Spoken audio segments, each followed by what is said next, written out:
আসসালামু আলাইকুম viewers, SR মিডিয়াতে আপনাদেরকে স্বাগতম। আমি আজকে আপনাদেরকে দেখাবো কি করে ইলিশ মূলা দিয়ে রান্না করতে হয়। এর জন্য আমি একটি কড়াইয়ে প্রথমে তেল দিয়ে নিব, সরিষার তেল। তেলটা গরম হয়ে গেছে। এখন এখানে আমি দিয়ে দেব 2 টেবিল চামচ পেঁয়াজ বাটা, 1 টেবিল চামচ রসুন বাটা, সরি এটা রসুন বাটা নয়, এটা আদা বাটা। আরও হাফ চামচ দিয়ে দিলাম আদা বাটা, 1 টেবিল চামচ হলুদের গুঁড়া, 1 চামচ মরিচের গুঁড়া, লবণ স্বাদ মতো। এবার এটাকে আমি ভালো করে নাড়তে থাকবো ততক্ষণ পর্যন্ত মশলাটা কষিয়ে নেওয়া না হয়। মশলাটা কষিয়ে নেওয়া হয়ে গেলে এখানে আমি অ্যাড করে 1 কাপ পরিমাণ পানি। পানিটা ফুটে গেলে এখানে থেকে কেটে রাখা ইলিশ মাছ আমি এই ঝোলের মধ্যে দিয়ে দেব।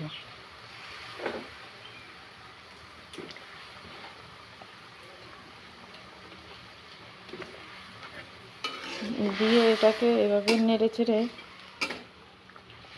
ঢাকনা দিয়ে ঢেকে রাখবো যতক্ষণ পর্যন্ত এর পানি টেনে শুকিয়ে না যায়। মাছের ঝোলটা এখন শুকিয়ে গেছে, তাই আমি মাছগুলো আরেকটি প্লেটে নামিয়ে রাখবো।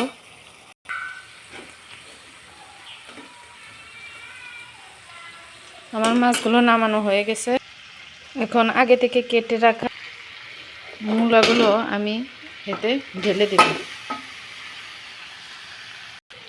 আমি এর মধ্যে দেখেছেন আপনারা যে আগে কোনো রসুন অ্যাড করিনি, তাই এখন এখানে 1 চা চামচ রসুন কুচি অ্যাড করে দিলাম মূলার সাথে।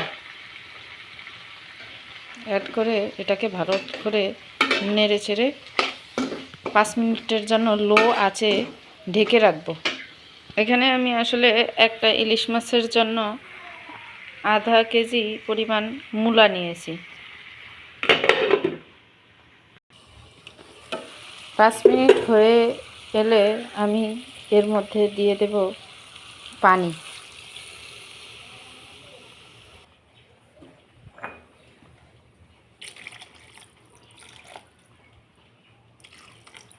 এখানে আমি অনেক বেশি পরিমাণ পানি দিয়েছি, 2 কাপ পরিমাণ পানি দিয়েছি, যাতে করে আমার মূলোটা পুরো ডুবে গেছে।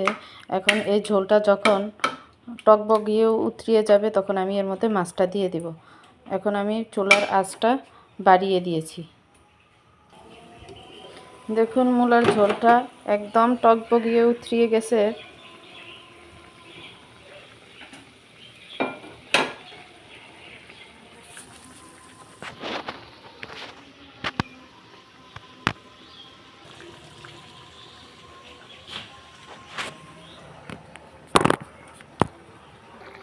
এখন এটাকে মিডিয়াম আঁচে আমি আরও 15 থেকে 20 মিনিট ঢেকে রাখবো যতক্ষণ পর্যন্ত মূলোটা সিদ্ধ না হয়ে আসে। আমার মূলোগুলো এখন সিদ্ধ হয়ে গেছে। দেখুন আপনাদেরকে আমি দেখিয়ে দিচ্ছি। এই যে খুব সুন্দর সিদ্ধ হয়ে গেছে এবং এর ঝোলটা খুব সুন্দর একটা কালার চলে এসেছে। এখন আমি এর মধ্যে দিয়ে দেব 4টা ধনেপাতা কুচি। এখন আমি এটাকে আবার পুনরায় আরও 5 মিনিট ঢেকে রাখবো। পুনরায় আমার মূলাটা রান্না হয়ে গেছে। এটা দেখতে খুবই সুন্দর, এখন এটা খেতেও অনেক সুস্বাদু। আপনারা বাসায় অবশ্যই ট্রাই করে দেখবেন। এটা গ্রাম বাংলার বাঙালির একটা জনপ্রিয় খাবার। যারা কখনো এই মূলা রান্না করা খান নাই ইলিশ মাছ দিয়ে, তারা অবশ্যই খেয়ে দেখবেন। এই খাবারটা খেতে আসলেই সত্যি সুস্বাদু ও মজাদার।